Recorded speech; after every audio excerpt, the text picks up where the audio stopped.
we have a first? Is there a second? Second. Great. Okay, I want to thank everyone for attending today. For those of you that are here in person or online, today we have the Ames Community School District in front of us, and we're going to be doing a discussion on a week of action, so the BLM at School week of action that was held February 1st through the 5th in a K through 12 school. We're going to start today by giving the 4 individuals at the end 5 minutes to introduce themselves and tell us a little bit about the week. Following that, we're going to each representative will have 8 minutes, if they so choose to use, to question, have answers, provided from you. And if there's time at the end, we'll also do a second round. So we'll start with you. And then representative bring which button? The one with the, it's almost like a person with a little, yeah.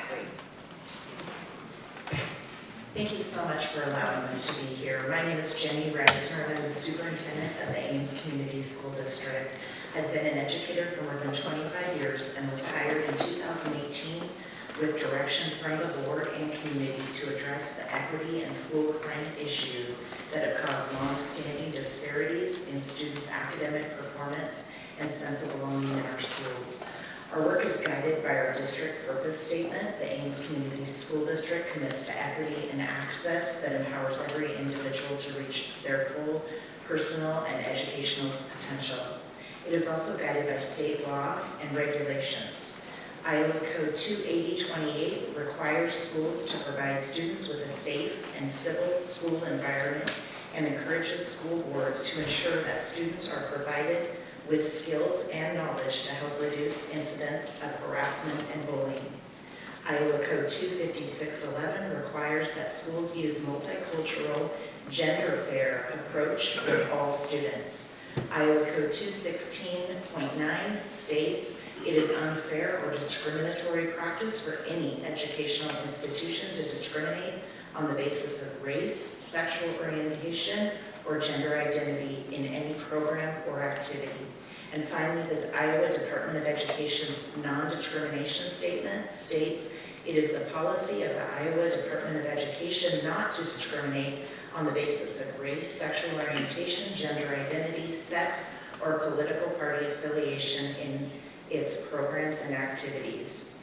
Before my hiring, the community had been demanding that the district address our academic disparities. We have received ongoing complaints from our Black and Brown students, their parents, and from students who identify as part of the LGBTQ+ community.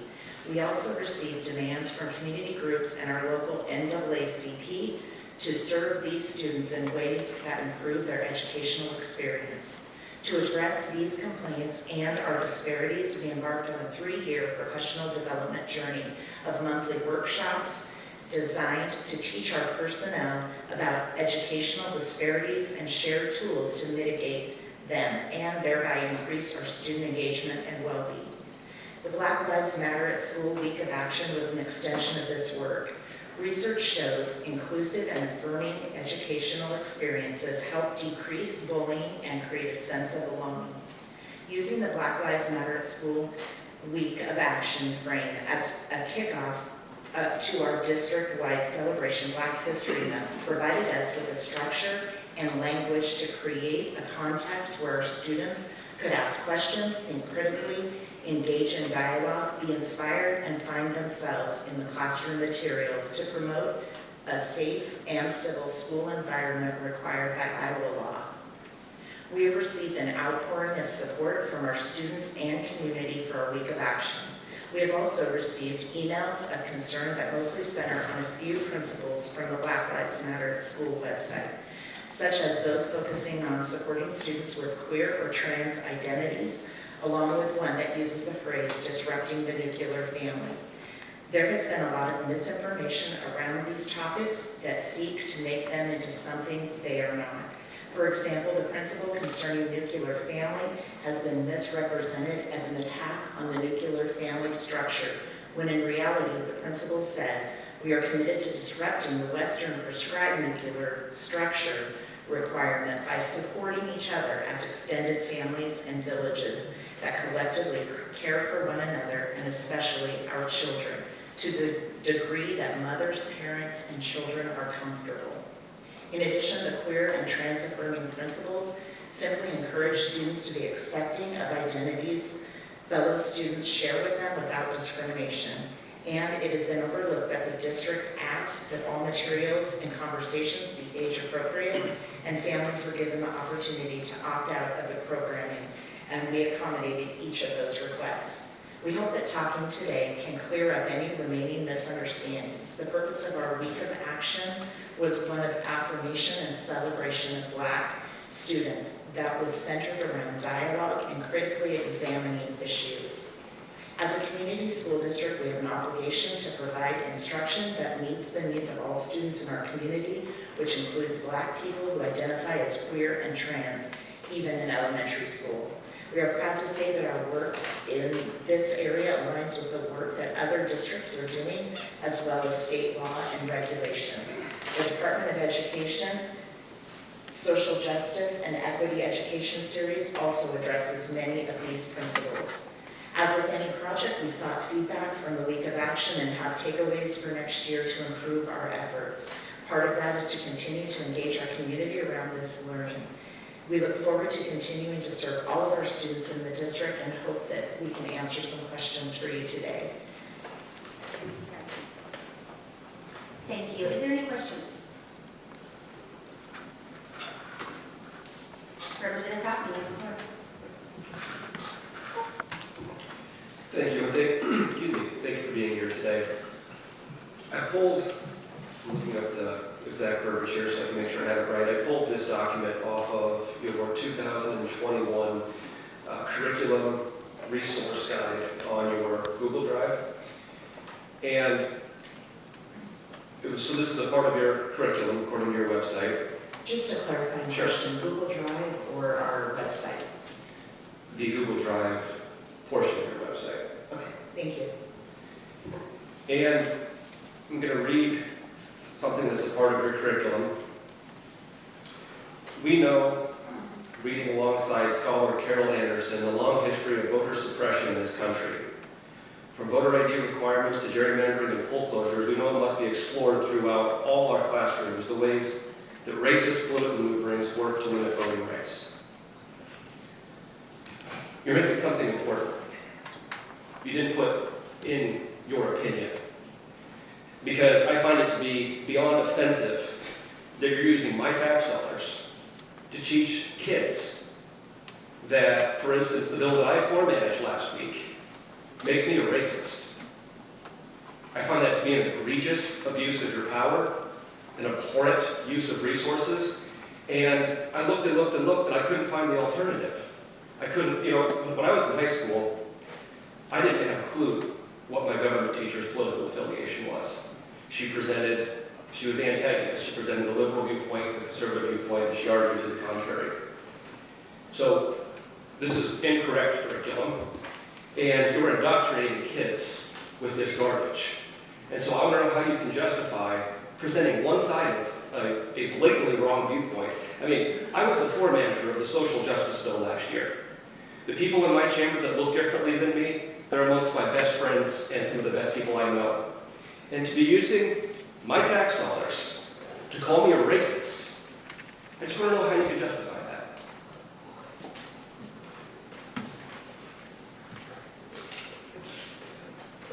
Dr. Jones is our equity director and will speak to that. Thank you. Well, there's a couple of things I want to clear up. So the information that you were reading from are not the materials that we use in the classroom. I saw your website, sir. Yeah, you saw our website, that's correct. But what we focus on for the Black Lives Matter and School Week of Action, we focus on the 13 guiding principles, which focus on identifying the different identities of our students.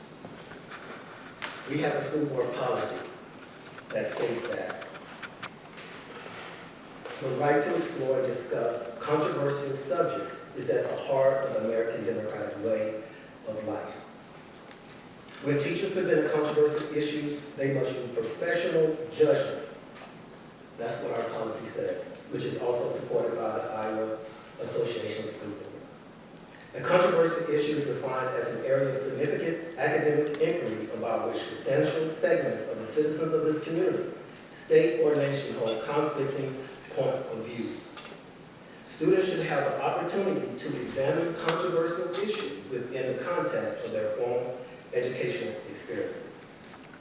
Students have a right to study and discuss controversial issues and problems in a class atmosphere devoid of partisanship and bias, and in an environment that allows and encourages them to respectfully express their personal opinions without jeopardizing their relationships with their instructors.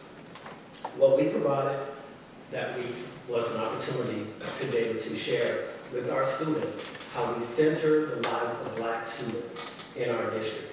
It had nothing to do with calling anyone racist. It had nothing to do with devaluing your tax dollars. But I will also say that we also have people in our district who also pay tax dollars who have not been centered in the curriculum.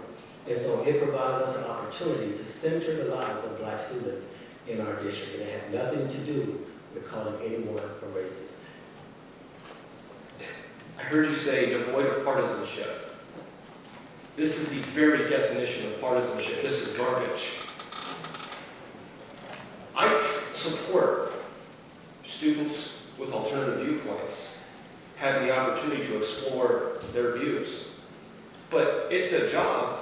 I have 7 K-12 public teachers in my immediate family. It's your job to present both sides. And nowhere is there alternatives to, we know it must be explored throughout all our classrooms, capitalize all, the ways of racist political maneuverings. How do you find that to be, what was your words, devoid of partisanship?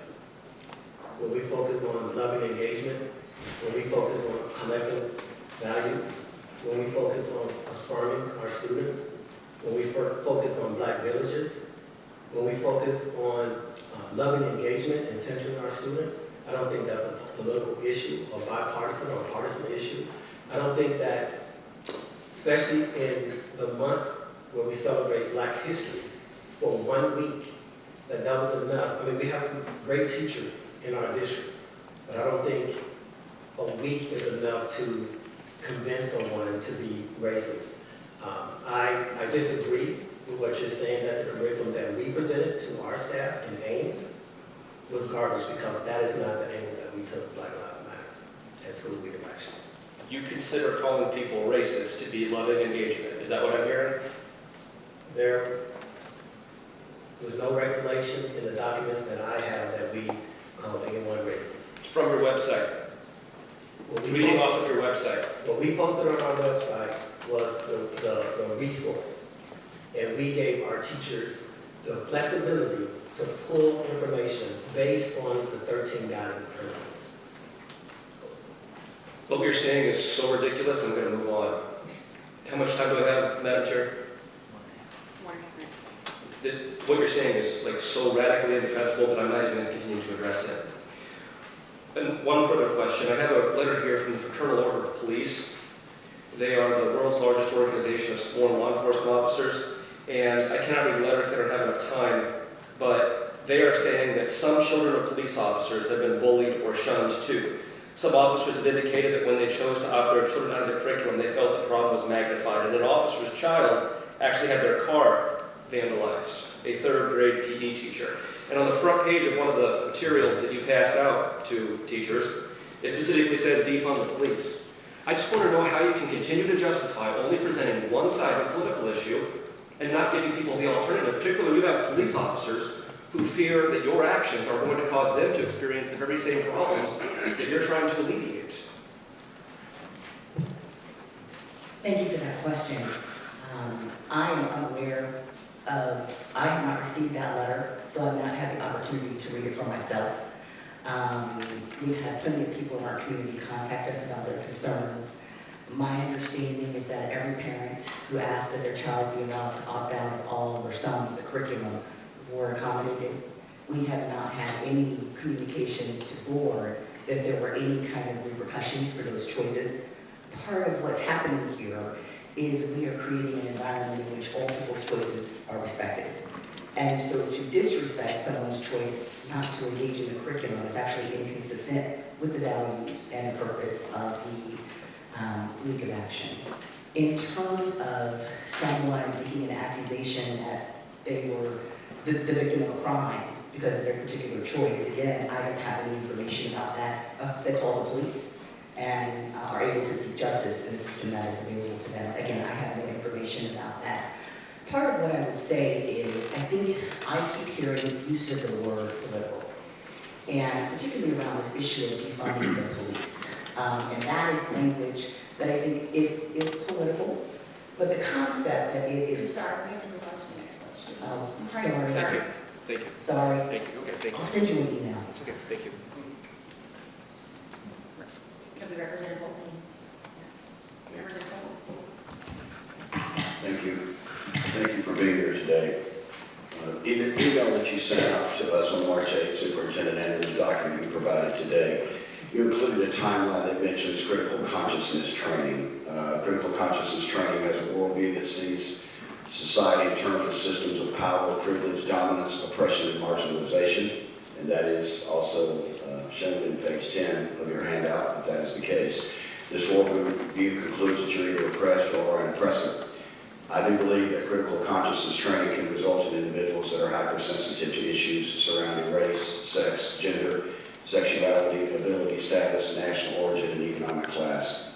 In your timeline, Paul Gorski is mentioned as being a guest speaker in 2018. One of the handouts on his website is titled, quote, "So you think you're an anti-racist? Paradigm adjustments for well-intentioned white folks," unquote. What a great term phrase. The information also provided talks about other school districts in Iowa that are working on these issues. And it's most interesting to me that the equity and equality you speak of appears to disregard character and focus instead on color, race shaming, and scapegoating, turning Dr. Martin Luther King's dreams on their head. Page 10 of what you sent Superintendent Reiser and what we have in this document you provided today is most interesting, because I think it smacks of indoctrination. It talks about if you are uncomfortable with Black Lives Matter then, and tells you why you shouldn't be. But there are many reasons to be uncomfortable with the phrase Black Lives Matter and the organization associated with it that have nothing to do with racism. Perhaps individuals are uncomfortable with the phrase because one of this organization's objectives is to destroy or challenge the Western prescribed nuclear family in America.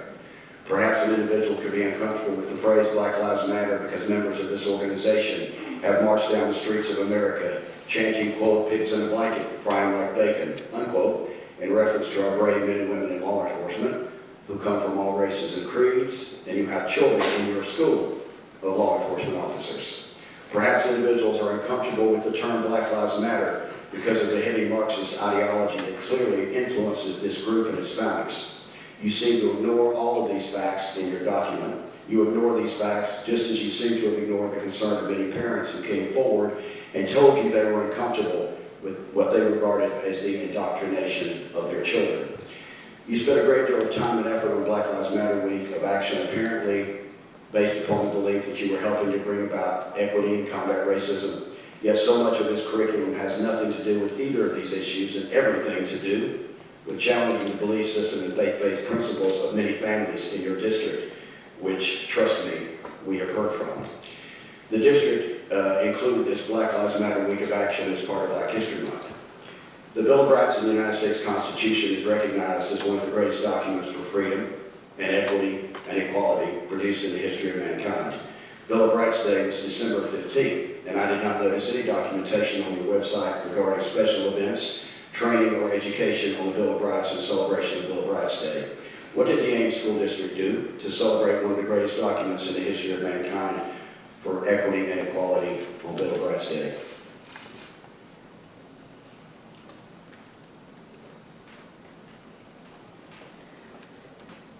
Thank you for your question, Representative Holt. There was a lot, and I guess I want to start by making clear that I respectfully am unable to adopt the premise of the question, right? That to achieve... So my question, excuse me, No, my I question understand. is, what did you do to celebrate Bill of Rights Day? That's the question I would like answered because my time is limited. by providing all of our students with the opportunity to receive an education that gives them the tools to be successful in the world without being told that their views are less important than other students. I will also say, since you made the challenge that we were indoctrinating our students, that is a misunderstanding of the definition of indoctrination.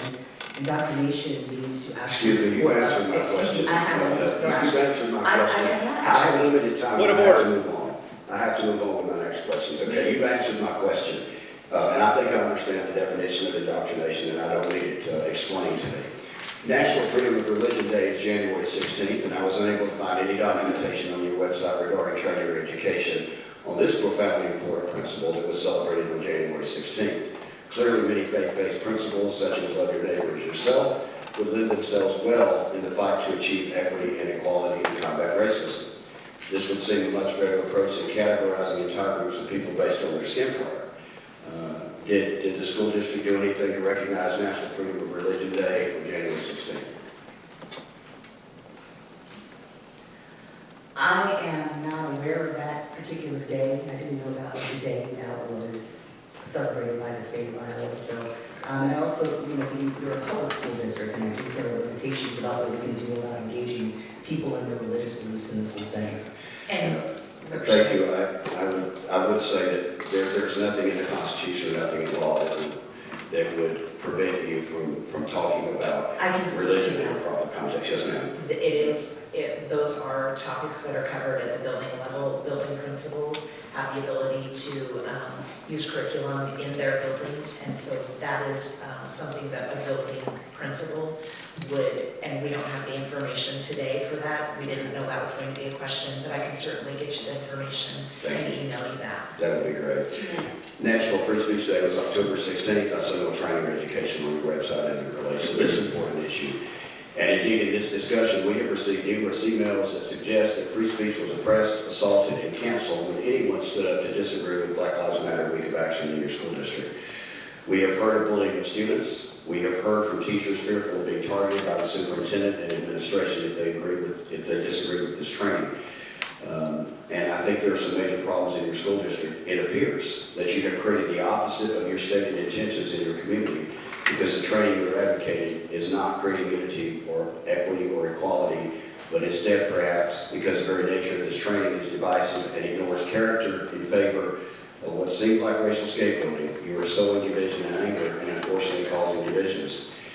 You also do not appear to have done your due diligence in having your parents involved, instead choosing to ignore their concerns while challenging their fundamental parental rights and the values that many try to teach their children when it comes to gender issues. The fact that there was no curriculum on your website, no extra effort, at least on your website, for Bill of Rights Day, Freedom of Religion Day, Freedom of Speech Day, reflects in my judgment that you're picking certain issues to elevate. And I think that we need to recognize that Black Lives Matter is a political movement, and the term must be separated from the organization. And I wonder what other political movements have their curriculums used in your school district. I was going to ask a question about the Western prescribed nuclear family, but I think you sort of answered that in some of your comments, so thank you.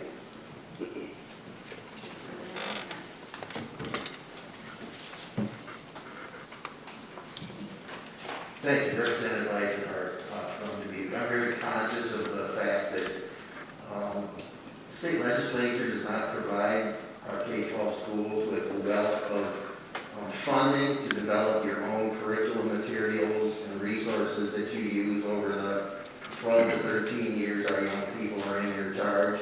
I understand you need to rely on externally developed resources in many cases, and I'm not going to sit here and make you own every word of every document that you pull from to benefit your students and teachers. What I do appreciate, however, is the comment you made earlier that you embedded this week within a month, within the 12 years of education that you provide, within a commitment to improve academic performance for all students, including Black students, minority students, other disadvantaged students. I'm wondering if you could speak more broadly to everything else you're doing to improve academic performance, and feel free to use all of my 6 or 7 minutes to do that if you wish. Thank you, I appreciate that. Dr. Hawkins is our Director of Education, and I'm sorry that I didn't introduce Dr. Bacon. She is a board member and the chair of our equity committee. Thank you, Representative Eisenhower, for the question.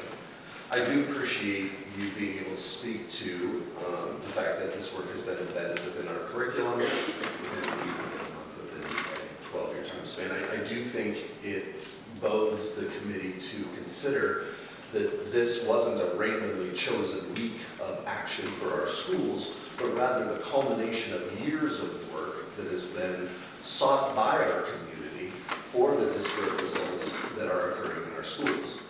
Right? So we've looked at our data, we've shared the data with our community, we've engaged our community with that work in order to determine that indeed professional development and work needs to be done in our district, in alignment, by the way, with state code, and in alignment with the promotion of what our Iowa Department of Education is suggesting is appropriate in schools.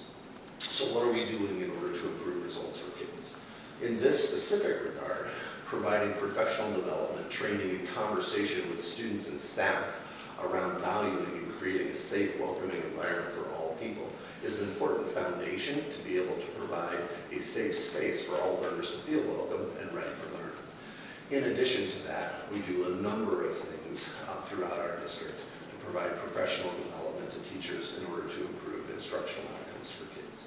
Those include critical consciousness training. Those include other training in order to create a more equitable environment. They also include training specific to academic improvement. I'm not sure if you'd like me to go into specifics on those academic improvement efforts. But again, I appreciate the opportunity, and while I have the floor, I would like to be able to reiterate that the concerns we've heard thus far around, I've gotten a message of bullying, I've gotten a message expressing that people were concerned that they couldn't voice their opinions. Those messages are unknown to me. I was diligent in asking all of our building administrators before I came so that we could be well prepared to genuinely answer your questions around, were there situations in which a parent asked to opt out and were told that they could not? 0 responses of parents that were forced to opt in. I asked, were there situations in which a parent expressed concern about what happened in the classroom? 0 responses about what happened in the classroom as a concern. So those things that might be coming to other members of the committees are not coming to us. Well, they're not coming to our building principals, they're not coming to our teachers who are then reporting it to our building principals. 0 situations of allegations of bullying. And so the information that we're hearing here this morning somewhat is not aligning with the information that is being reported in the buildings. Again, I appreciate the opportunity to clarify that. One more, I'm sorry, sir, go ahead.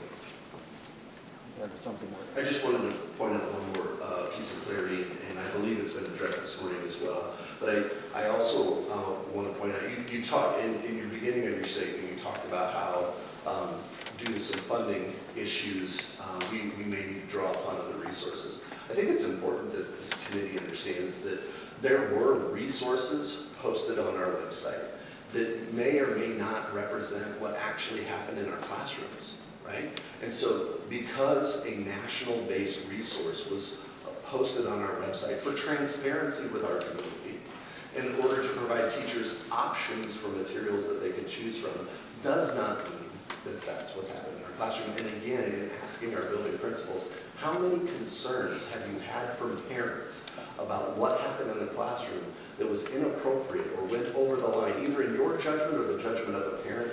0 responses. By far and large, the material and the things that happen in our classrooms has been well received by our community, and it's been appropriate for our students. Follow-up question maybe for your superintendent. For those folks who do have concerns or have some of the issues potentially that have been referenced here today, what would be the process for them to use? And are they aware of the process to be used to have those situations indicated in a fair, confidential manner if necessary? What are you doing to promote that process? Yeah, thank you for that question. There is a process. We have an opt-out process as part of our teaching of controversial materials.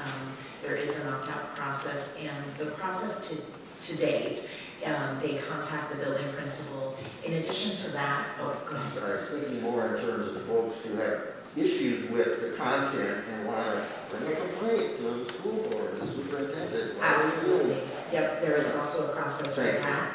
Yes, and they can also come at any community forum and address the school board with complaints. And they can file a formal complaint in writing that goes to me or to our equity director. So those processes, yes, they are in place.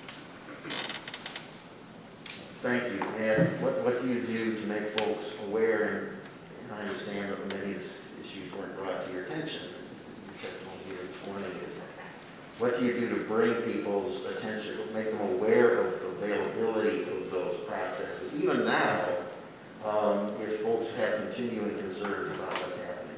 We do a really good job at Ames at communicating with our community through multiple channels and lots of surveys and reflection around that.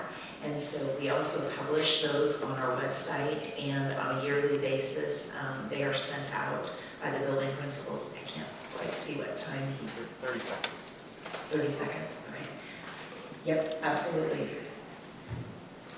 I'd also like to add that in our community, it's kind of a standard part of the culture that people email the board with concerns. That happens all the time. I probably got 50 emails today. And so we regularly are in contact with our community via that method. It's kind of just part of the way we operate. Thank you, Madam Chair. I have a request. If we could have the documents and communications referenced here in the meeting this morning entered into the official record so that all the members of the committee can be aware of that information, I would appreciate it.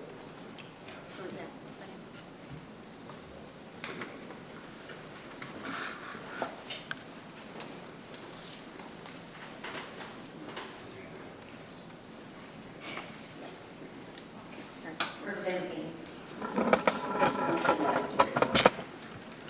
I have several questions that I would like to address to you, Dr. Reisner, Dr. Jones, specifically.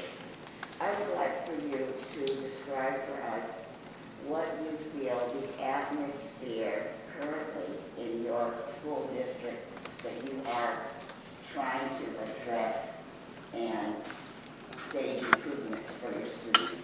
Could you give us like an overview of some of the issues that your students of color, your LGBTQ students and others who are marginalized are wrapped around every day? And this is, I assume, why you incorporated this curriculum. It is, thank you for the question, and we'll probably all share something just a little bit different, but when I arrived in Ames, there was a very high percentage of our Black and brown students as well as our LGBTQ students experiencing mental health challenges. Those were a result of bullying and harassment within the schools and a low performance because they were being really pushed out of our classrooms. We're a very high performing district. We have a lot of advanced placement classes. Our data around those classes was less than 5% of the makeup in those classes was students of color. And so we had some really tangible data as well as lots of hospital visits and work with our social workers. So we're aware of those mental health challenges. We are improving that as we embarked on this journey of professional development with our teachers. They're more aware of how to talk to all students, as well as what to look for in terms of bullying and harassment. I'll let Dr. Jones or Dr. speak to a little bit more of the academic piece. So as a school administrator and as well as a parent in the district since 2005, I've experienced meeting with parents, meeting with students, many different situations that are sometimes not documented. So on the academic piece, let me speak to that first. In 2012, our graduation rate of our Black students was 60%.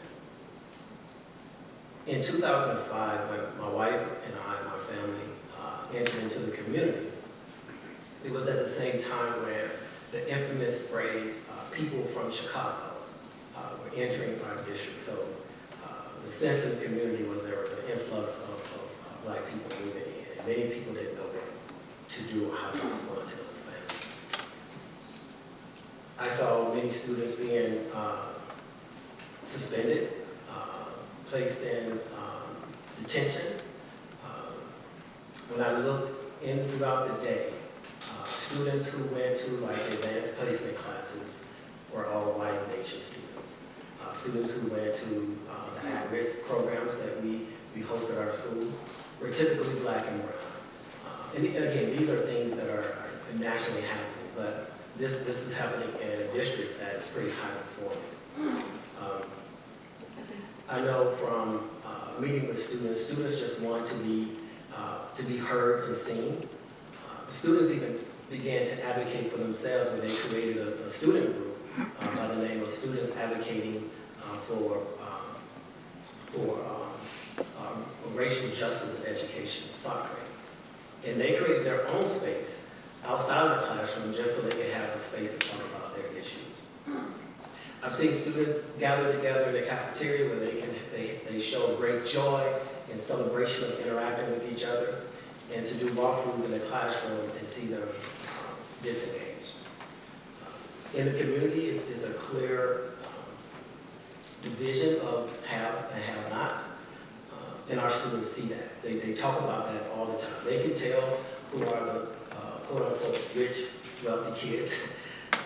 They can tell who are treated differently within the schools. Even my own children are able to see the differences that their peers are treated just on the way that they look. And it's something interesting that I noticed that even in our own community, something like the phrase of social capital. And as a school administrator, my kids have to go to social capital because many of our educators know Dr. Jones' kids. What they don't realize is that our kids see how other students are treated that look like them. And so those are things that are not documented. Those are things that will not show up in data. And it is exhausting to see it as a Black educator, a Black parent in the community of Ames. And so this work was about centering Black students, letting them know that we see them, we hear them, we care about them, and we appreciate them. And that's what that week is about. Thank you for that question.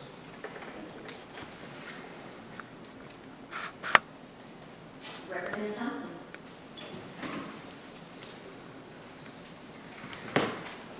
Thank you, Madam Chair, and thank you all for coming today.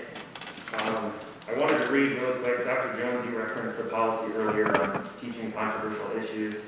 One thing I didn't hear you read from the same policy is this. When controversial issues are discussed, teachers must ensure that students have access to materials, resources, and data that illustrate conflicting points of view. And certainly the example that Representative Hoffman presented earlier on the voter toolkit, I believe presents some false narratives on voting by mail fraud and as well as voter suppression. And I believe Dr. Hawkins also said that the materials published on the website were not necessarily what was used in the classroom. I guess my question to you would be, how would parents or guardians know that those materials weren't used in the classroom? Anybody, that's open-ended to anybody who can answer that for me. Dr. Jones and I will tag team on that question. Thank you so much, Representative Thompson. I guess part of what I would like to talk about is the policy that talks about controversial issues, because that is a board policy. I serve on the policy committee. I'm sorry. I would like to focus on the question of how would parents know what materials were actually used. I'm sorry, I thought you asked two questions. No, I'm focusing on the second part in the interest of my time, please.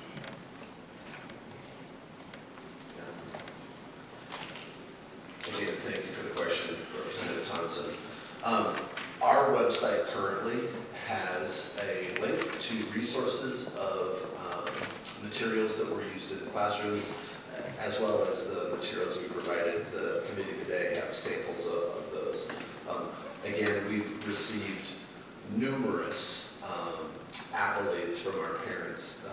thanking us for the age-appropriate, developmentally appropriate materials used in our classrooms. And to specifically answer your question, those materials are available on our website. The ones, so they can see exactly what was taught in the classroom. Okay, and then, Yes, there's samples of what was taught in the classroom. I don't know that we have every single classroom's materials posted, but what we have now is not materials that might have been accessible to teachers via a national resource, but rather materials that are actually representative of what happened in their classrooms. thank you. And so again, you have another policy, 610, which also states that all teachers are required to keep and maintain lesson plans in a form and in adequate detail sufficient for the use of the substitute and acceptable to the principal. So it would be presumed that there is a record of what was taught in the classroom, so a parent could reference that specifically with their teacher, correct? That is available information? That is correct. A parent could reach out to their teacher or building principal in order to access anything that they have questions about. Thank you.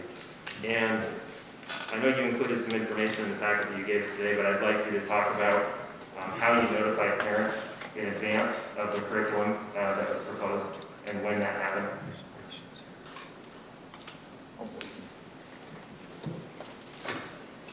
Yep, so we introduced the curriculum during our school board meeting. We shared that with the school board as well as our committee. And it was actually on 2 days, January the 22nd, and then again on January the 25th. We presented the first information during the work session with our school board, and then the second time was on January the 25th with the school board and the community. And Representative Thompson, I want to be really clear. Just as I said in my opening, whenever we roll out any new initiative or new curriculum or new tests or whatever it is in schools, we do a feedback and reflection process. And so we're not here today saying that everything went perfectly. Hear me when I say there were things that we've learned from this. Yes, posting all of the materials was confusing to parents. It's not something we would do again. We now have our Ames toolkit, and that's what we would share. So that was confusing, absolutely, and we own that as a district, and we could have done better. And our timeline, you're absolutely right. Our timeline did not give the adequate time that we would have really liked. And so those are things that as we reflect, we go back to the drawing board, just as I'm sure you all do in your roles. We do that too. And so we're Just to clarify the timeline, sorry. To clarify the timeline, parents were notified on the 22nd of January. They were able to offer public input 3 days later at the board meeting on the 25th, and then the policy was implemented on February 1st, correct? There's no policy that was The implemented. curriculum was The- implemented on The February 1st. lessons, correct. Correct. Did you have any teachers that objected to teaching the material or uncomfortable with the material and wanted to opt out? Yes, sir. We had 7 teachers that opted not to teach for the most part, some of the curriculum. All of those teachers were accommodated within their building. Other plans were made. No teacher was forced to teach something that they did not want to teach. And then finally, how did you handle parental objections and your opt-out process? You could talk about that, please. Sure, those parental objections that came, and I would be very transparent, I did receive some objections from parents. I also met with some parents, and after hearing what the lessons were, they made the choice to let their student engage in the work. And so that opt-out process, they, just like with any other opting out of any other curriculum that we have, they contacted the building principal. For those that didn't contact the building principal, and they may have contacted the school board or myself or one of our other staff members, we immediately gave their email to the building principal as well as letting them know that it would be handled at the building level. Our principals and teachers had done other activities that those students were able to engage in during that time. Thank you, Madam Chair. Representative James. Thank you, Madam Chair. Thank you all for being here. Representative Lindsay James from Dubuque. I just pulled up the website from the Department of Education talking about the goals, the vision, mission, priorities, and goals and strategic plan adopted by the State Board of Education members. There are 10 members on the State Board of Education, 9 voting members, all appointed by the governor for 6-year terms and subject to Senate confirmation. When you look at the vision, mission, priorities, and goals, the very first one on there is ensuring equity in education. This is their very first priority outlined in their strategic plan. And it goes into several different bullets about how they hope to achieve equity in education. Can you tell me how your providing this curriculum during Black History Month works to ensure equity in education for our students? Thank you, Representative James, for the question. Again, I hope I don't sound like a broken record, but I think it's important for the committee to understand the results, the disparate results that we were seeing for our students. It was mentioned graduation rate, it was mentioned access or involvement in AP courses.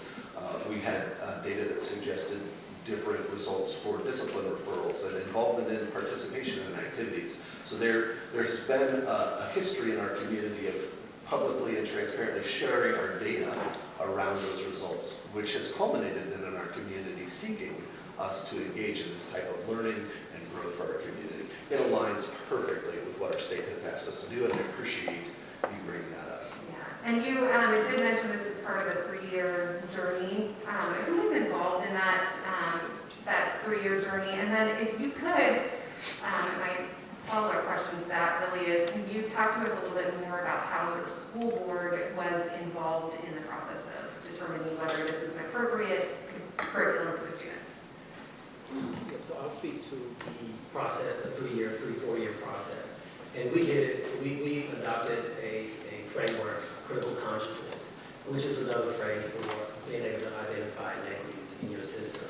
But not only identifying them, but working with your administrators, teachers, students, and community members to remove those barriers that are keeping our students from being successful. First, starting with us. Not blaming the families or the students for the inequities, but putting the ownership on us as the educators. We are the experts, and so when our students are failing, it's our responsibility to change what we're doing so that all students can be successful. So we started that concept working with 2 professors at that time at Iowa State as consultants, and they came in and worked with our staff to lead us through that learning.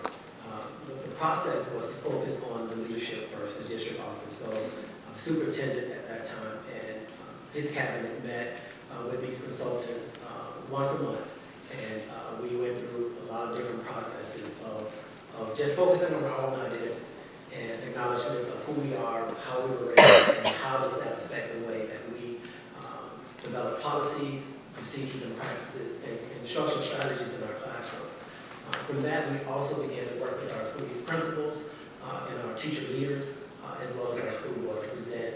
This is a framework, this is a process that we will use to address the inequities in our district. From there, and again, we brought in teachers from within the building to create building capacity, because one person can't hold this work alone.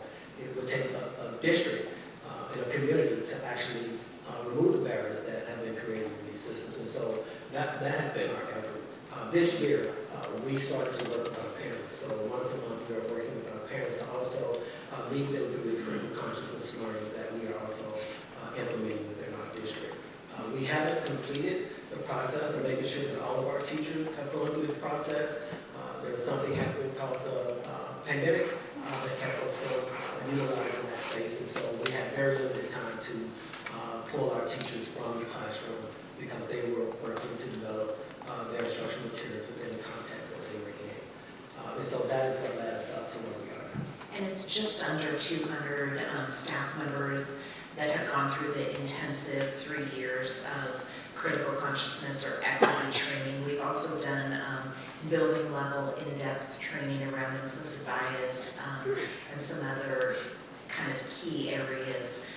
In relation to the school board, I'll go ahead and speak to that.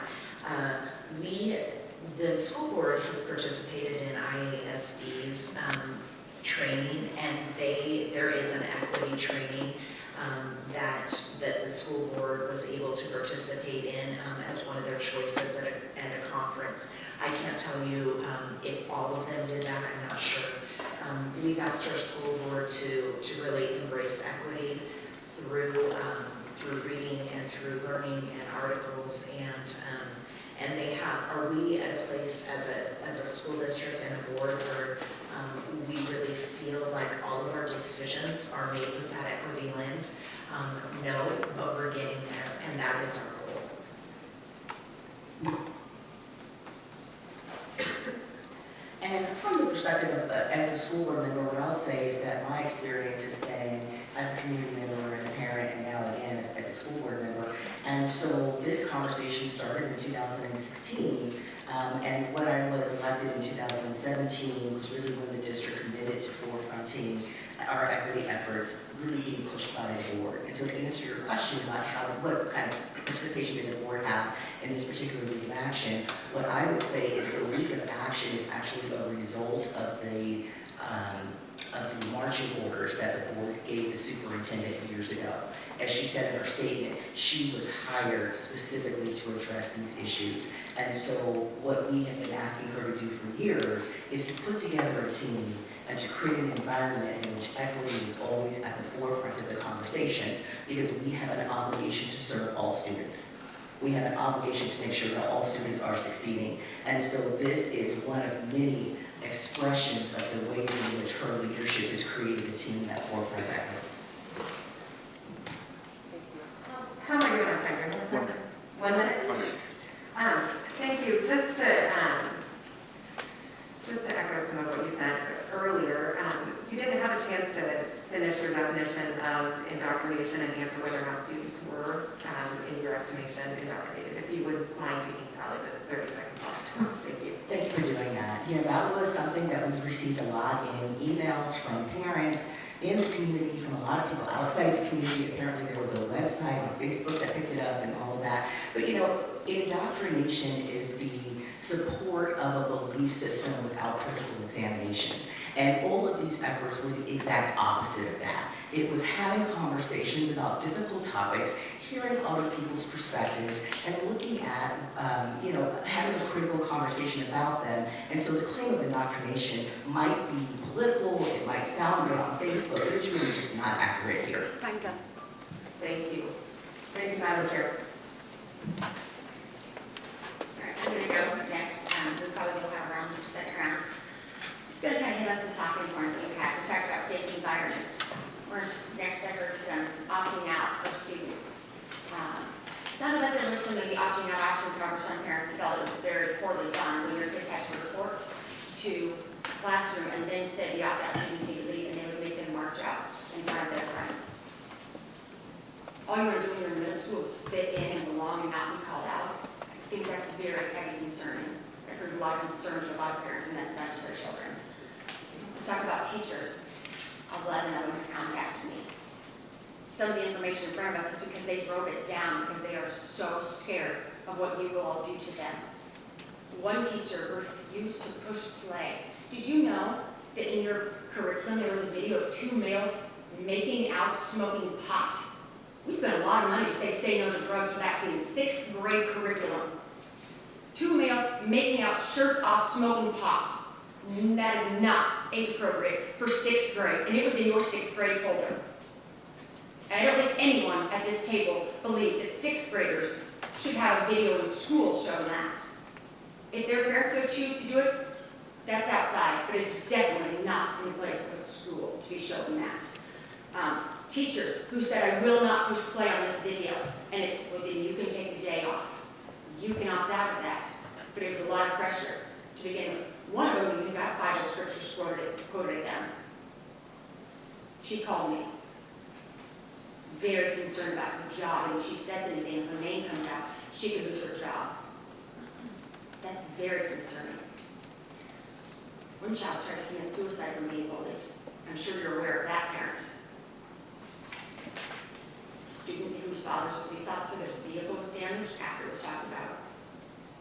Principles in police and brutality. And as the book here that I was given says, defund the police, on the front page was given to every teacher at Meeker Elementary and PDF'd out to everyone else.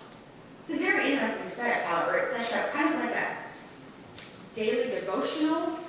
I mean, their one here in March was the 30th anniversary of the Rodney King being done by LAPD. It's a very interesting book that was handed out throughout your entire school. Are you aware of this? That's a question. Are you aware of this book, yes or no? I was not sure that that was a question. I would say that our curriculum materials, I'm not aware of that. Then I suggest you get connected with your schools, because this was sent to everyone. A teacher delivered this to me here. Yeah, I wouldn't be aware of those. We didn't have that information ahead of Is it time. Hawkins, I'm so sorry, I remember that wrong. I have a couple questions for you.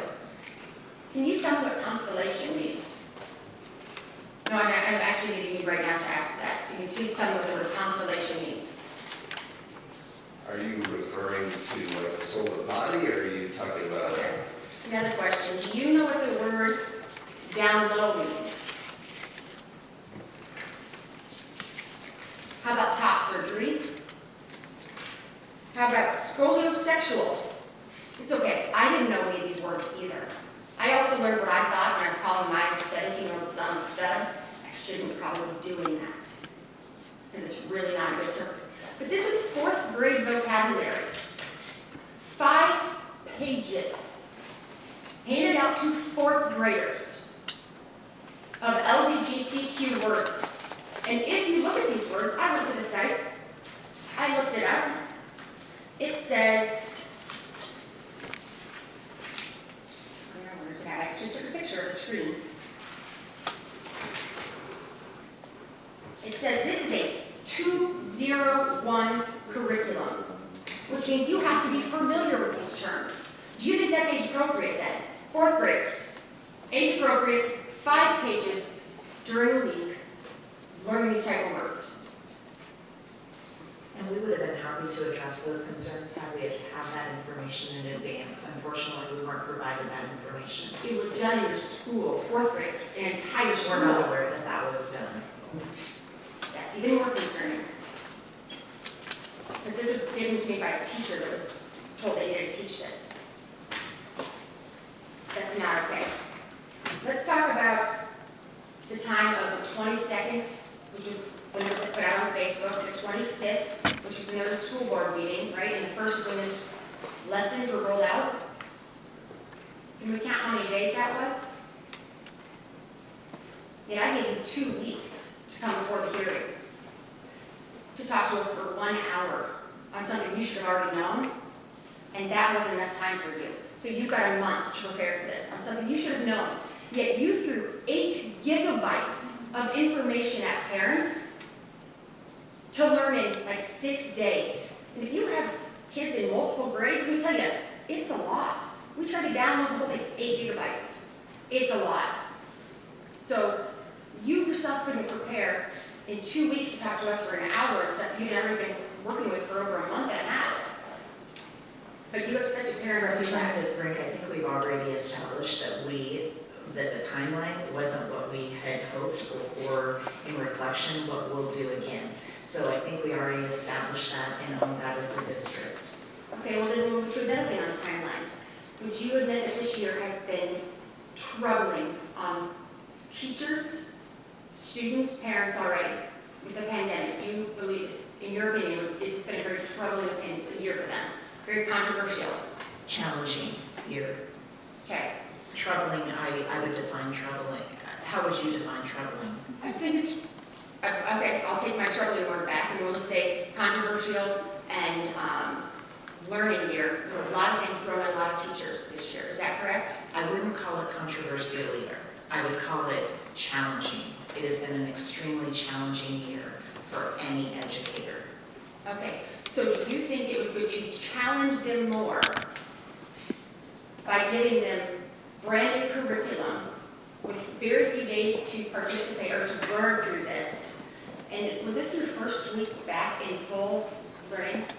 What I would say, which question do you want me to answer? Either one is fine. Okay, so what I would say in terms of the curriculum that our teachers were given, the majority of our teachers were very comfortable teaching it.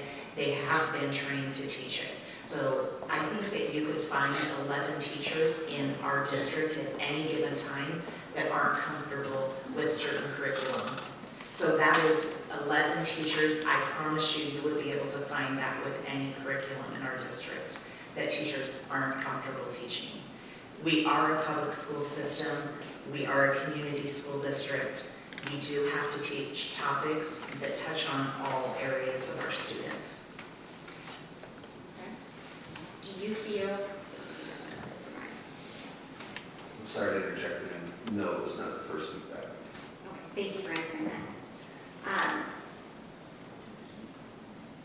When this decision was made to roll this out, you said every different school had maybe a different way of setting it up, is that correct? That's it. Yes, that's it. Okay, because in some of the emails that I received, parents were very concerned where some teachers maybe didn't speak out, they taught 5 minutes a day, where one of their other children, it was all day, every day for 5 straight days, that's all they did. Sorry, my time's up.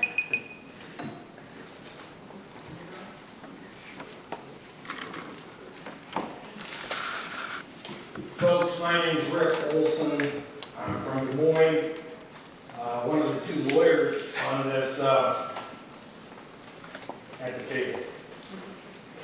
And I obviously look at things differently because of my background, but it would appear to me, in the handout that you gave us on page 6, kind of lays out the Iowa State Code and what you need to follow, not only in the Ames School District, but in every school district across the state of Iowa. And as a lawyer, I don't hear anything coming from the table that the Ames School District did something wrong or illegal, unlawful or illegal. And in fact, the Iowa Administrative Code, as found on page 6, indicates that each school district shall take affirmative steps to integrate students in attendance centers and courses.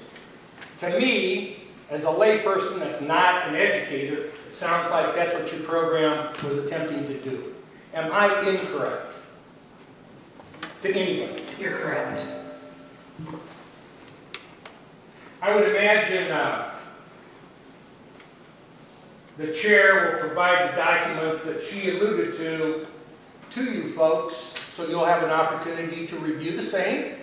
And if need be, we'll have another committee meeting. Would you be willing to come back once you receive those documents? Of course. And one of the representatives at the table mentioned certain days of the year that weren't celebrated.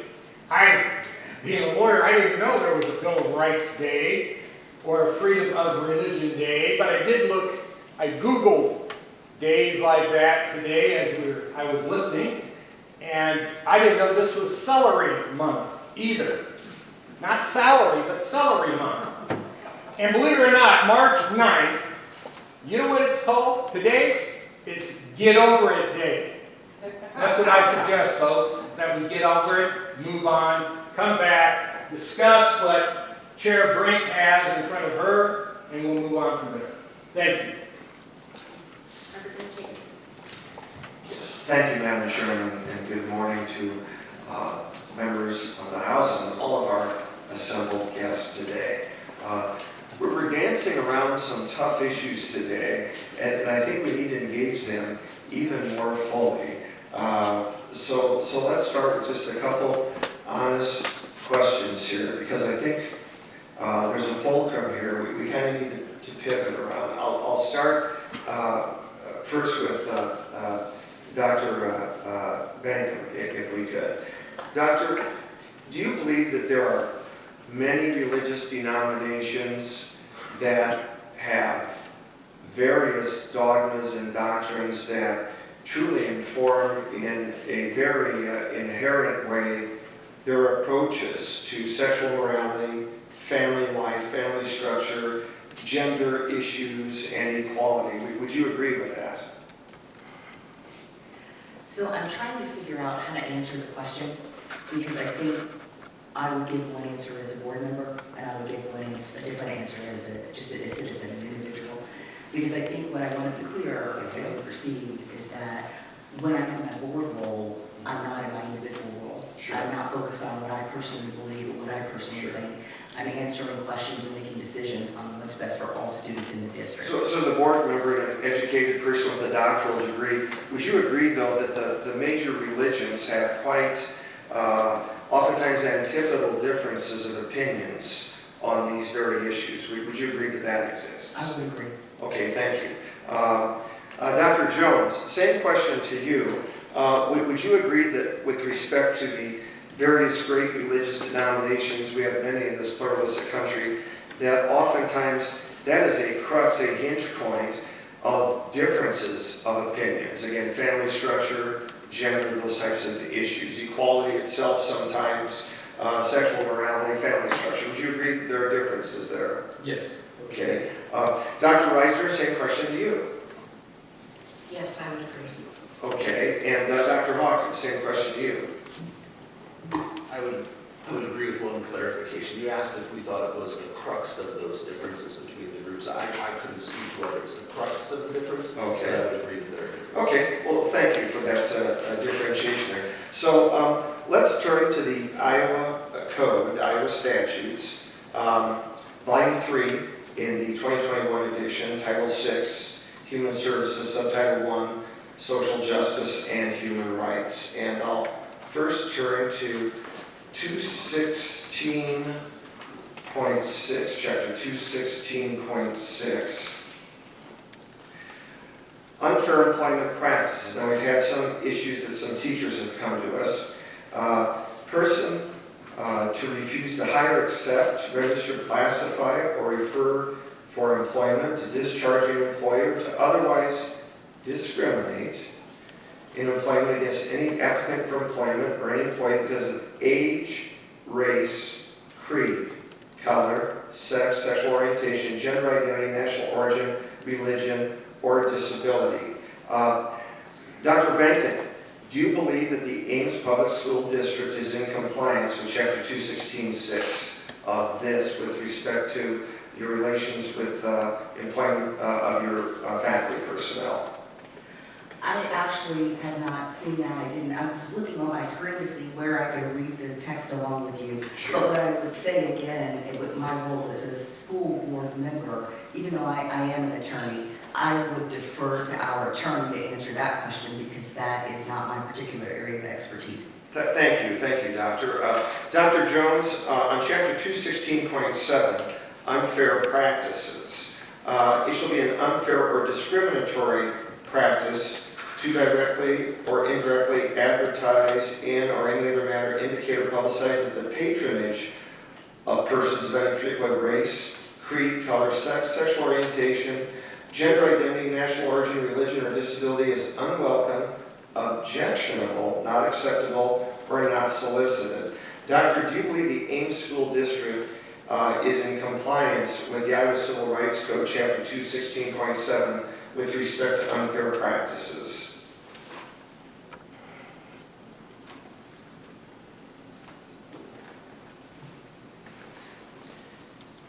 As a school administrator, I would refer that question to our attorney.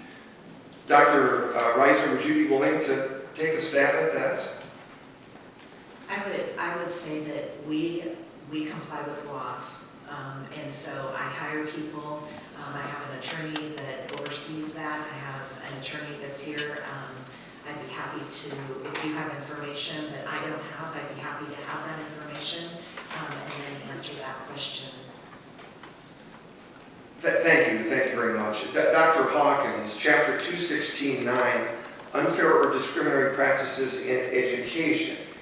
It is an unfair or discriminatory practice for any educational institution to discriminate on the basis of race, creed, color, sex, sexual orientation, gender identity, national origin, religion, or disability in any program or activity.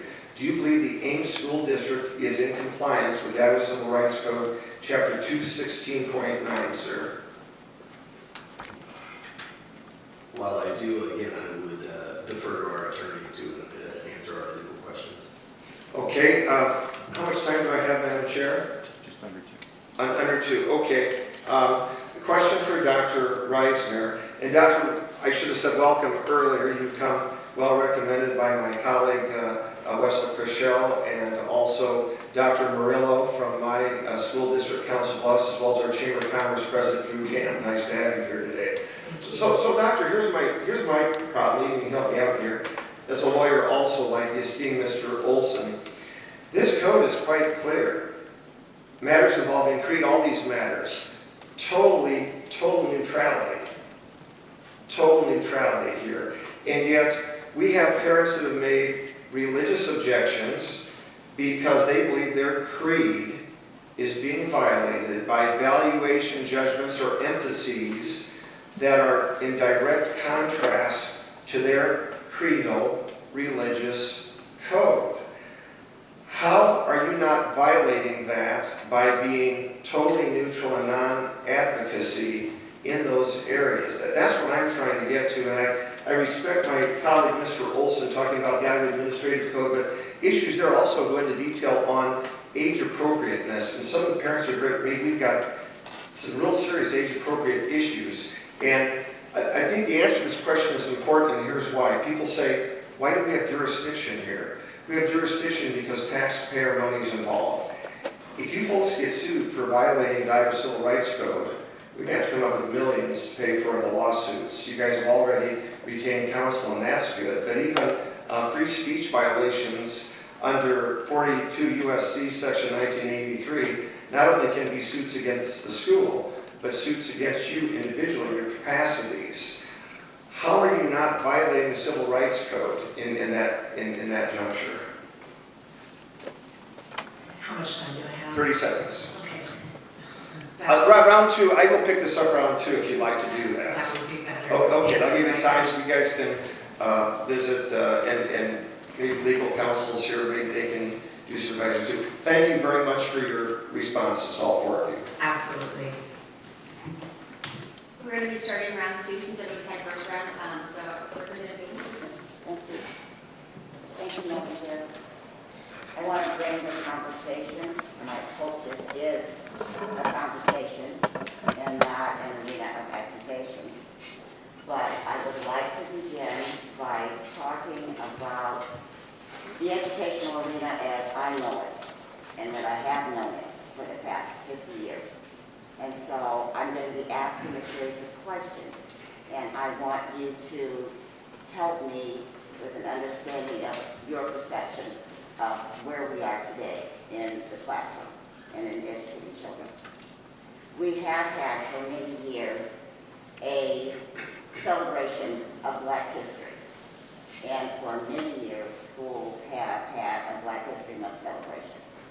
Did you have a Black History Month celebration in addition to this week of action, BLM?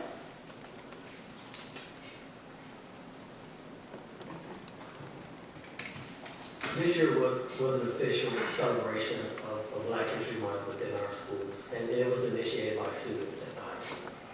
So you had really 2 things going on. You had the curriculum, and then you had a celebration. Yes. Would you say that the addition of the curriculum is an involvement of allowing students to see themselves in the school and in the community and to reaffirm who they are in this country?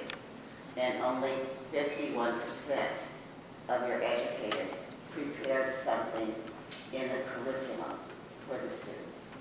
So from your perception, was adding this week, again, an involvement of continuing to grow in the area of equity and inclusion for our students? Yes, it was an involvement, and I used a comment from one of our students who initiated the Black History celebration at the school.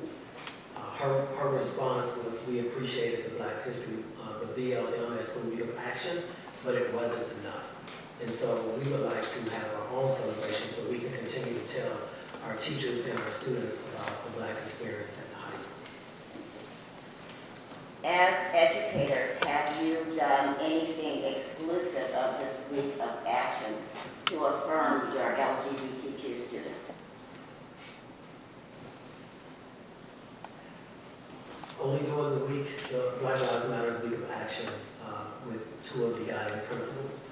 Prior to that, we would take a small group of students to the governor's LGBTQ youth conference. Which has also been viewed as very controversial. So in your opinion, would you say that this week definitely was a step in evolvement again in affirming your LGBTQ community? Yes, most definitely. Well, the fact is I started receiving more emails, both negative and positive, after it was posted that you were coming today. So with your experience in the involvement of developing curriculum that supports equity in the classroom for students, that this will die down. Has that been your experience in other situations like this? After the initial introduction, it dies down. It does. There's, and as you all are aware, there's a lot of research behind the change process and how that really rolls out. And so I do know that we are in one stage of that process, and The early stage, the initial stage. And we will move into the next stage of that process, absolutely.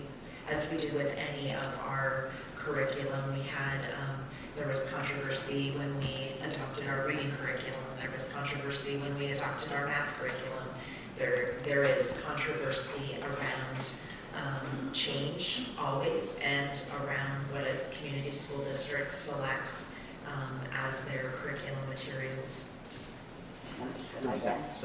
30 seconds.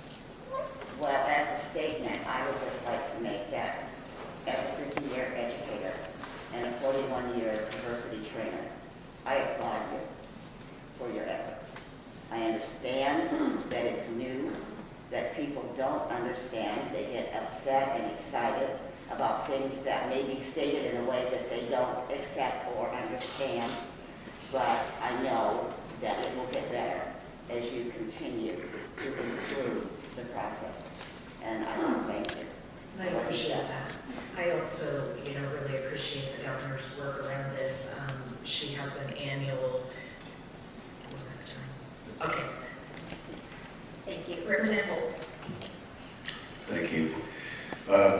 My good friend, Representative Olson, I can't equate Celery Day with Bill of Rights and Constitution Day. I appreciate that comment. And to get over the comment, I've got a lot of parents and teachers' comments here who don't want us to get over it, and so that's why we're here today. You talked about wanting to be inclusive and concerned about mental health of your students, which absolutely, of course, we all applaud.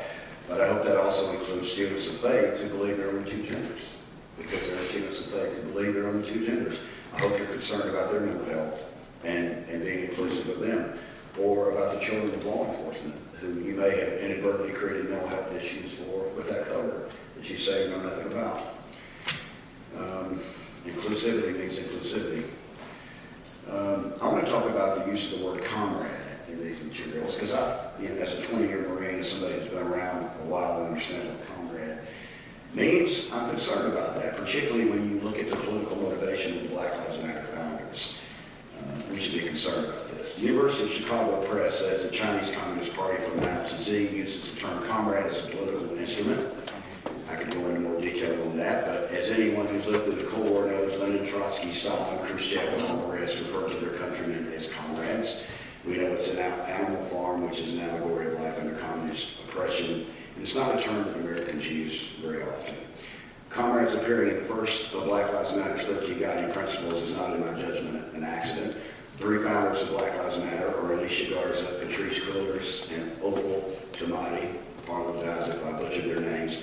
In 2015, Cullors said of the 3 co-founders, quote, "We are trained Marxists. We are super versed on sort of ideological theories," unquote.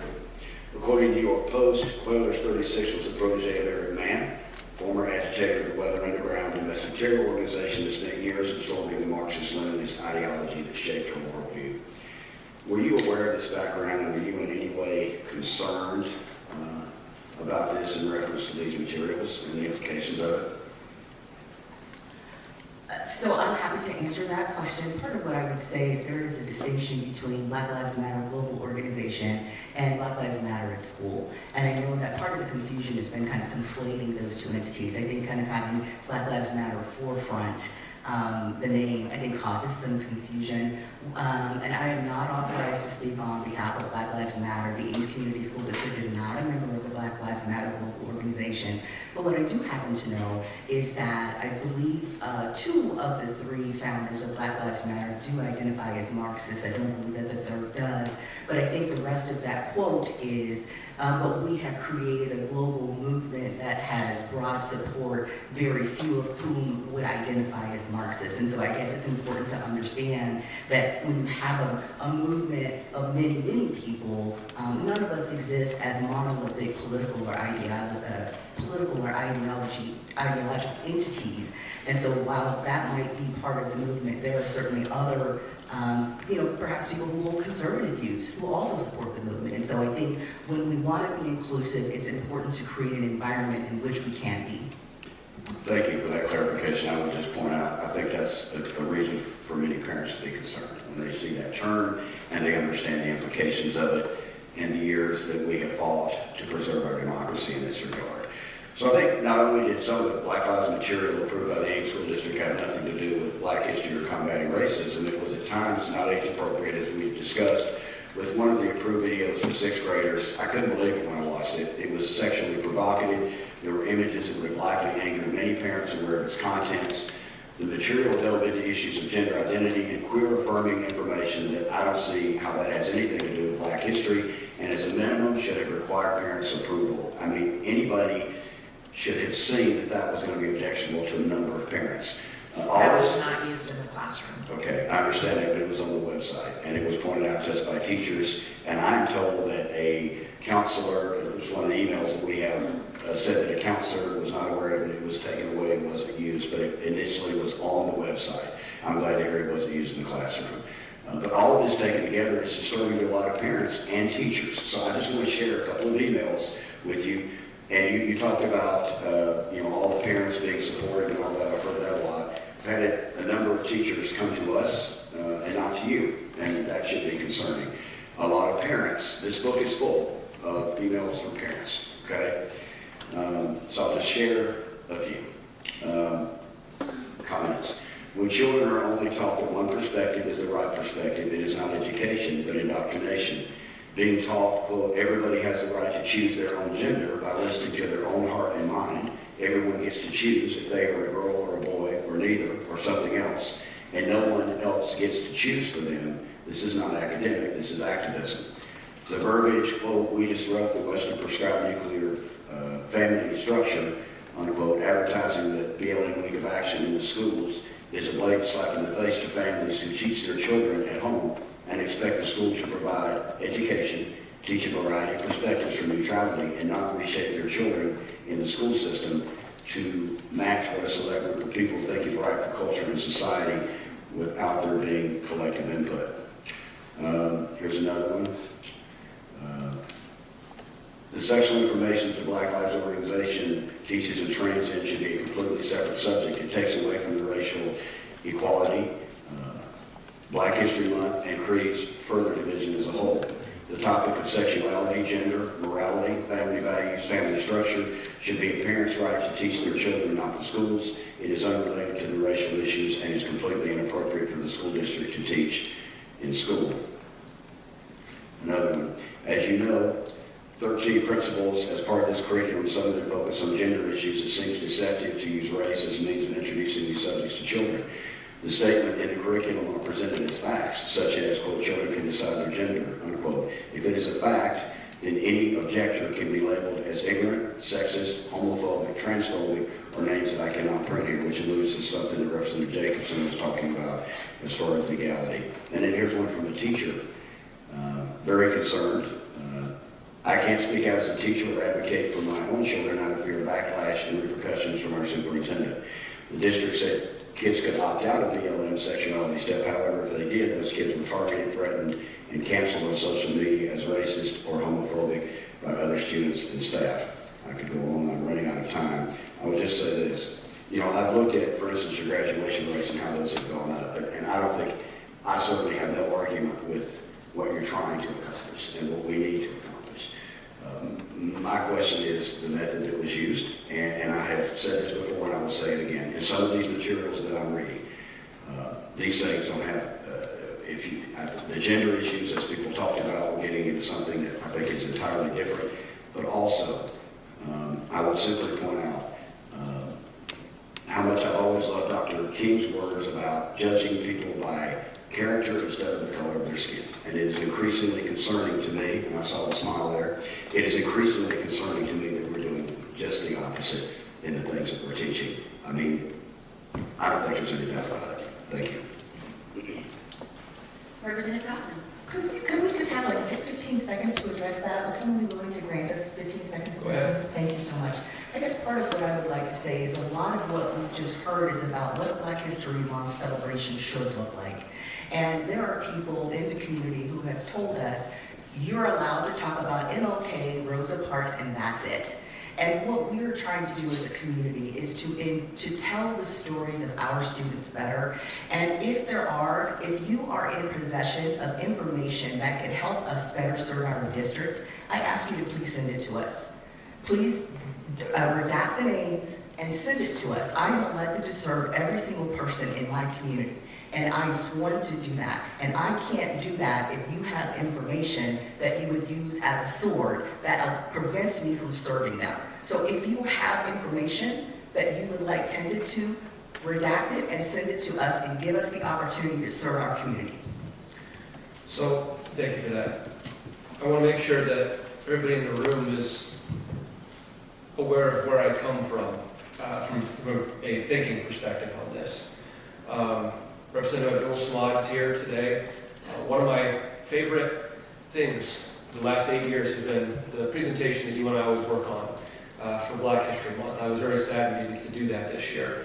Representative Gaines, you were my ranking member on Oversight for a number of years. I couldn't have gotten along with another human being better than you and I did. And last year, I was the floor manager of the social justice bill. So I come at this with zero hostility for people that look differently than me or people that have different belief systems. I mean, I just want to make that clear. The first question I have is, and we need to be brief, but I think it's a brief answer that's only required. Do any of you find it to be acceptable to provide curriculum on a hot button political issue that only provides one viewpoint or one side of it?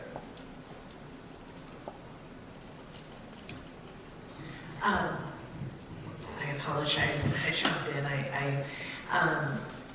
What I'll say is every single day, our curriculum favors one style, one nuclear family, one gender.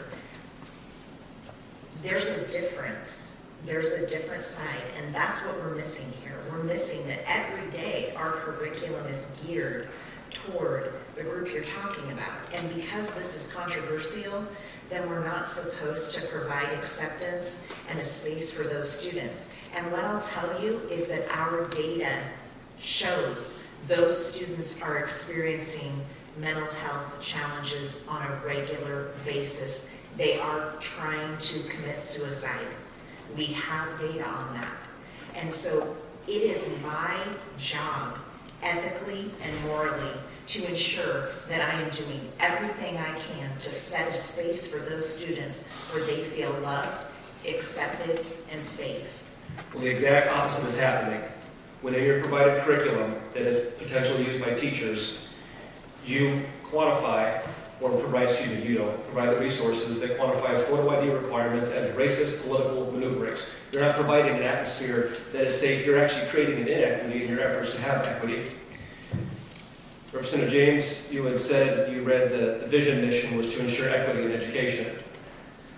By having crap like this, the very equity that you're trying to achieve is being created a new inequity.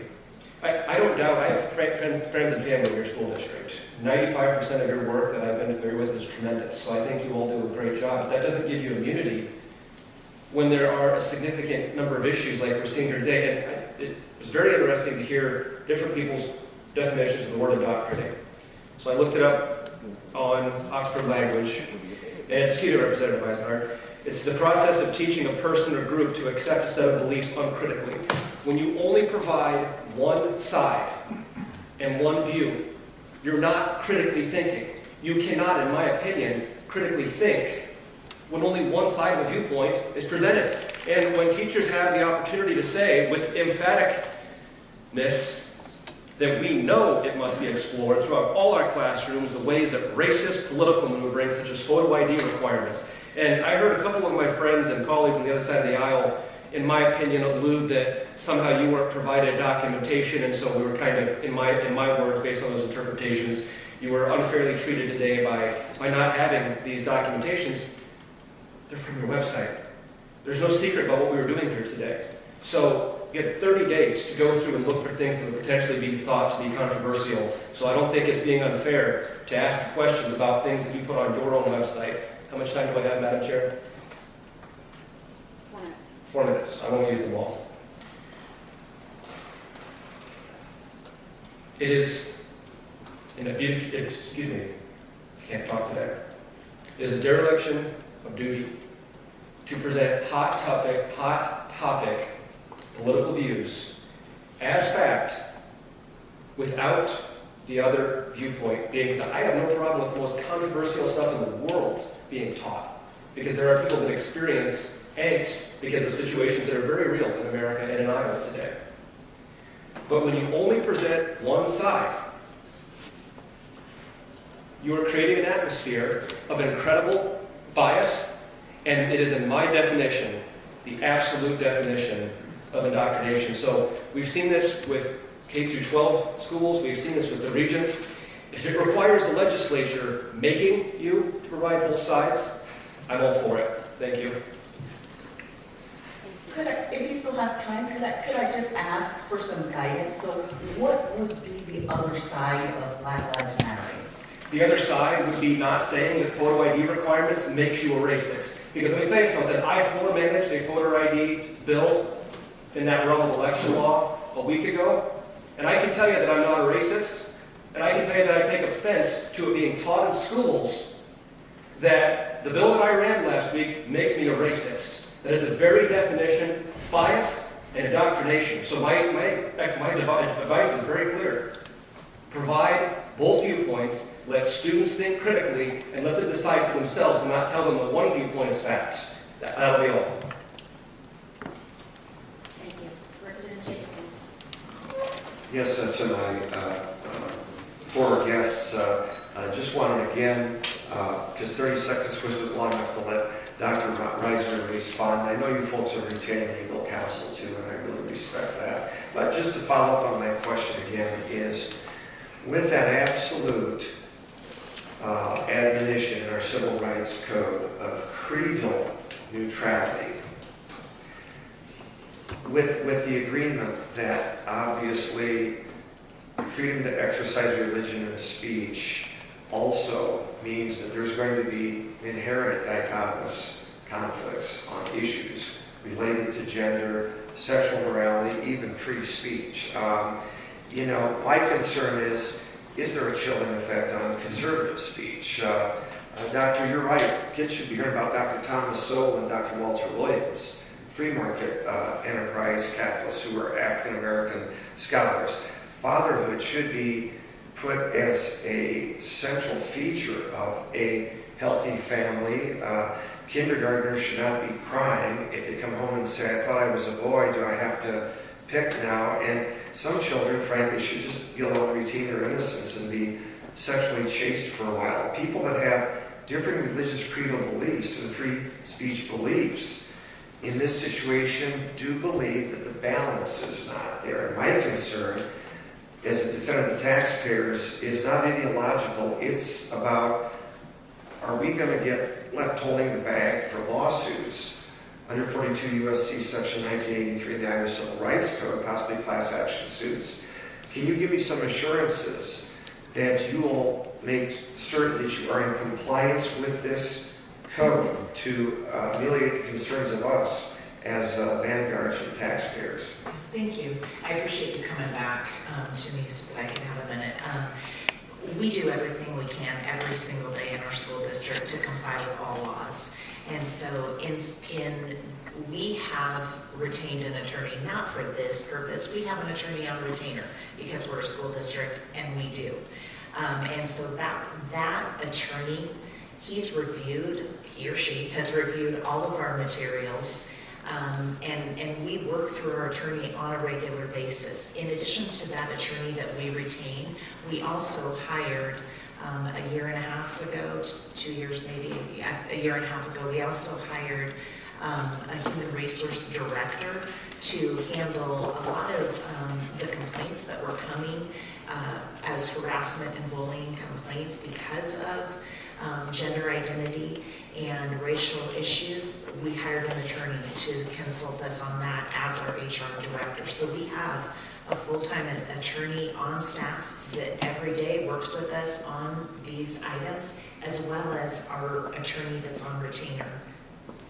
And Doctor, do you see how some would believe that in elevating certain discussions, proffering certain ideas, making some qualitative suggestions, fomenting for some changes in the status quo, calling for reformations, can you see how some people of certain creedal religious sensibilities would be under the apprehension that perhaps even in a chilling of speech type of way that their freedom of exercise might be retrenching a little bit? Is that not a reasonable perception for some people to have? It absolutely is, and we've recognized that. I don't think anyone here today with me, I don't think my school board, I don't think my administrators are arguing that. We absolutely know that these are difficult and challenging topics. We know that. And so yes, I understand, I hear you, and I hear the concerns of the committee. Thank you very much, Doctor. That concludes, I yield the balance of my time. We are coming to the end, so I'm just going to keep closing statements here. Some of the most surprising things I heard through emails was comments such as, why are we being asked to explain yourselves? This violates the principles of local control and government oversight has no right in questioning Ames. And several others just like that. Well, I used to be a teacher, so I'm going to go back to my education stats here and talk about this so that everybody understands. The jurisdiction of government oversight committee ranges from anything that involves state government entities to anyone receiving taxpayer funding. While I understand, I heard earlier that funding is an issue, education receives the largest appropriation of anything we do. The state of Iowa breaks down to $13.94 per hour per student comes into our school, our public schools. That's not property taxes or any fundraisers or anything else. $13.94 an hour is invested. So I understand that. Now let's talk about local control. What is local control? Is local control the principal, the superintendent, the school board? Or is local control the parents? They pay the taxes that entrust you with their children. Because if that's local control, we got a lot of people against this. This isn't all the actually stopped printing because I couldn't keep reading. So I think we've got some problems. Lots of them. I also think that after reading those and looking through the different paperwork, I think we should maybe be concerned also because we should trust our school board members and our individuals in front of us. If we want to look at some of the things you said, in your handbook that you provided us today, it said 30 people showed up to the school board meeting and 27 were for it. 3 were against. However, I had 8 just emails. And there might have been more that actually said that they were against it. So you said there was 3, I have proof of 8 that showed up against what you said. That concerns me in general. You reported something that's false. Parents should probably get know that. Maybe I don't appreciate the laughing actually, because it's a serious matter. It wasn't a laugh. It was incorrect. You have incorrect information. We as a district should have an opportunity to address that. Okay? If So they you didn't said there's speak, 27. if they didn't speak, we didn't know they were opposed. Okay. We said the people who spoke, that's what we agreed. Okay. I still heard parents from confused kindergartners that a child came home and said, Mommy, I don't know what I'm supposed to do. I thought you said I was a boy. They said I could be a boy or girl. What do you want me to do? How about the girl that said, my life, why doesn't my life matter as more than theirs? How about the parent that actually is concerned about special education child? Was there anything that changed for their IEP to present this curriculum or lessons? Were there changes? Because it didn't seem like their child actually struggled a lot with that. But I'm really proud of the 2 seniors that wrote me emails. They talked about how upset they were. That this is towards the end of their education, this is rolled out and how it was, and the division that it added. So this is absolutely in the jurisdiction of this committee. Again, I'm not a lawyer, but I do care about the mental health of our children, the mental welfare. And when I hear individuals and their children suffering, it concerns me a great deal that they don't matter. It also concerns me, I'm going to read part of a letter from one of their teachers, Ms. Love. The only stay on the week was the amount of opting out that occurred throughout the week, but specifically on the day of queer affirmation. We all know what affirmation means, but in transgender affirmation principles. The opt-out I experienced in my classroom was due to religious beliefs. How disappointing, dehumanizing, and quite frankly heartbreaking it was that in a classroom with non-binary, gender non-conforming students, these kids were pulled out because of identities of their classmates and something with their family, in their family's beliefs. This is a public school. There is separation of church and state, and catering to these families and their religious views is not supporting the already marginalized and oppressed. That is not, that's one of your teachers saying that it's not okay to have religious views. That the other side is correct. Not okay. How do you think the students in that classroom felt that were opted out? If their teacher's willing to put it down on paper, that they're wrong. The same teacher also put numerous Facebook posts out that you can find. How do you think those students felt? That their parents felt that it was their right to have that conversation with them, not teachers, because they wanted to make sure that they were at the appropriate time, the appropriate level. I just stood on the floor last night and said every child is different. They don't walk the same day, they don't talk the same day, they don't mature the same day. And it's for a parent to decide. I don't really think a teacher should say that it's not okay. And I don't also think that she has a full understanding of separation of church and state, so I would encourage you to have that conversation with her as well. Another one said, it's okay to step forward into the uncomfortable zone. Yeah, it probably is. But it's also not okay to cross the line into extreme uncomfort zone. There were so many parents, and again, and teachers, in fear of retaliation, in fear of losing their job. They don't step out because their voices are silenced. I have no problem. There is amazing stories that can be told throughout the month. You can celebrate every day. We did here up until this year. I was a history teacher. I understand. I think it's important. Not one person in any of these letters that had concerns said that they were against Black History Month. Not one said there wasn't racism. Not one person said that, there wasn't students there that were in the LGBTQ community. What they did say was they were concerned about being appropriate, age appropriate, which I prove you, not everything was definitely age appropriate. What they said was it was too fast. It was put out way too fast. They said it was their parents' responsibility. And instead of taking a second and checking and moving it to maybe the end of the month, even to give some people more time, you just charged ahead, didn't question it.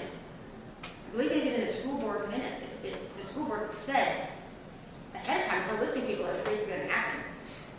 That's concerning, because again, local control is the parents. And if parents have concerns, decisions, I'm not saying again, like you said, everybody, there's always going to be those complaints, but we need to make sure we are setting our ways to not listen, because you are elected to do that. And it was already set and moving forward no matter what anybody said. That is concerning. and the mental health that's left behind. I was on education, I hear this all the time. The mental health, the children's mental health, the children's mental health, we need more money. Let's look at some of the root of some of these causes. What happened in kindergarten? Let's teach kids to not judge a book by their cover. Get to know them. Everybody does amazing things. Instead, we ran queer gender and transgender and 13 principles with vocabulary that was way above anybody's content. And we wonder why some of these kids struggle. Again, the theories and principles behind here are not all wrong, but the way it was handled is definitely concerning. In fact, that people called attention to it and it still moved forward. I just hope that you learn it's education, not indoctrination, and I hope you start listening